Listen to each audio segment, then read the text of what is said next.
Okay, we're recording. There's usually a gap there. Sorry if you were waiting a couple of seconds. I'm using a Microsoft Teams meeting uh, because I can share my screen, and I want to show you how to use JSTOR and a couple hints about how to use it and to look up journal articles and to capture their reference information. So, couple important safety tips here. So let's go and get in. Let's say you're in a course with me and you're told, hey, go look up this article, right? And in fact, the people in my intro course, yeah, you got these two articles to look up this first week. So here we have the APSA, American Political Science Association format for a reference, even though we are missing a little information about electronic sources. But here's the article, Kenneth Walt's Origins of War in Neorealist Theory. And I tell you to go to JSTOR, and I have a link to the library database page, right? And so this takes you to Troy Library's databases. These are all databases that Troy subscribes to. And you don't have to use EBSCOhost all the time. I mean, JSTOR all the time. There is another one called EBSCOhost. I kind of, surprise, spoiler. And EBSCOhost, if you go in here, it also has journal articles. But I just, for whatever reason, I use JSTOR. Right? And so we go to the J's, click down JSTOR Arts and Sciences Collection, right? And so all you got to do is click on this. You'll have to log in using your Troy ID. I've already done that, so let me go to the window where that is, and there we go. In this is what you get, right, when you log into JSTOR. By the way, what does JSTOR mean? I actually tried to just look it up right now. Couldn't find it anywhere. So it's just JSTOR. I think probably journal storage. I don't know. It's JSTOR. And so the first tip is when you get to this page, immediately go to advanced search. This is a big thing, big difference. You're going to get this cookie. The cookies are just, they keep asking to proceed. I've clicked on it. This is my third take on this, so I've clicked on a lot. So, okay, here, when you have the advanced search, it gives you a little more control. And when looking up something, I find that it's best to, put the author's name in, say that it's the author's name, and then from the title, pick an important word or a unique, something that's likely to be more unique, and tell it item title. This is why we do an advanced search, right? Now there's other things you can do with advanced search. If you're, here we know what we're looking for. Very often you use JSTOR to look up journal articles for a paper you're doing or for research, or you're trying to find something out. And so you won't use the author, obviously you use keywords and you do a search. You can narrow results. If you scroll down, you have options to narrow the results. And so that can be very useful, by the way, because you get a lot of results here. But not now. Right now, we're going to go submit the advanced search for Waltz, and that, boom, comes up. First thing you need. Okay, so here's your search results. We have a couple things. Or Waltz, as a neorealist, there are a few things with him, but the one we're looking for comes up first. Now you can do everything you need here. You can download it, get your citation information right from this page if you want. Or you can click on the title and go in, and this is what you tend to do when you're searching for articles, is you want to read them and all. And when you get in here, again, you can download the PDF. I'm not going to do it, but if you click on this, it then asks you to agree to the copyright thing. A little pop-up comes up. You agree to the copyright, and then it downloads the PDF with a number, right, for a name. First thing I say is when you download, you do want to download these things and build a folder, make a folder in your computer somewhere that's in wherever you're doing your course stuff, make a folder, download the PDF, immediately change the name on it to reflect the article. And the other thing that you want to do, right? So, that's how you save the thing.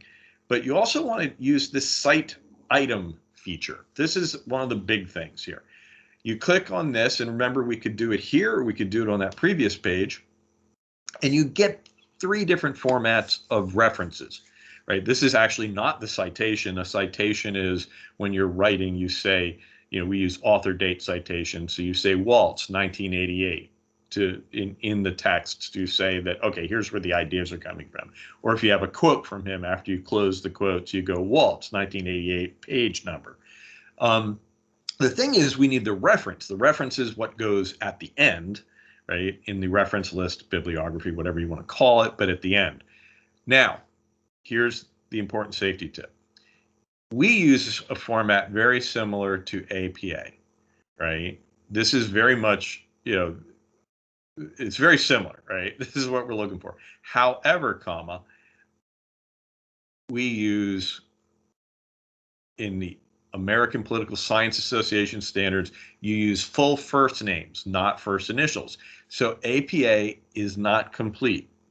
So what I do is I get the Chicago style, right? And it's not exactly in the right format, but it has all the information you need. So you just, what I do is I copy it. And then I have, whenever I'm looking things up in JSTOR, when I have that folder for my search results, right, I create in it a Word document and it, for references, right? And I then paste Waltz's stuff in there, right? So now, bam, I've got the information I need. Then, and I really, honestly, I do this, right? This is the protocol I kind of am very religious about observing, is I make this simple fix. I take the date from way back in there. I have no idea why Chicago decided to bury the date. And now you have a reference in as close to APSA as needs be, right? This has got all the information you need. It's got the date, the journal, and it has this stuff at the end, which is kind of being hidden by our paste options, but it has your electronic. This is information about how to electronic resources. So now you have all the information you need. So there we go. That's the Waltz. That's how you look up a reference. And like I say, best if you save your file in there, Waltz 1988. And when to do this, I always say, if you're going around and if you're going on this search page and you're looking for, articles on sanctioning, and you're getting all these different articles, and you're going to go through a lot of articles, you're going to scroll through pages and maybe do multiple searches. My advice is, when you get an article and you read a little bit into it, as soon as ideas from that article are in your head, I say that's when you need to grab the citation information and download a copy, because later on you may be like, oh wait, that idea, I got a little into it. So again, this is advice I follow when doing a paper, right? Make a folder, create a reference list, build your kind of master reference list, and then when you're writing the paper, you build your reference list from that master. You just say, okay, whenever you bring somebody in, you go, all right, let me copy the reference in, because you may not, you're going to save more articles than you actually use in your paper. That's very common, and you generally only cite articles that you refer to in a paper, right? You might refer to them short, just mention them, and in which case you need the reference. But this is my advice. If ideas from an article get into your head, capture the information, capture the article, file it, grab your references early so that you have the information. That is the best advice I can give you. And again, it is advice I follow. Well, I hope this presentation has helped you, and I'm just going to end it. And I hope you enjoy a little bit looking up things in JSTOR. It is kind of interesting and it is a very valuable resource.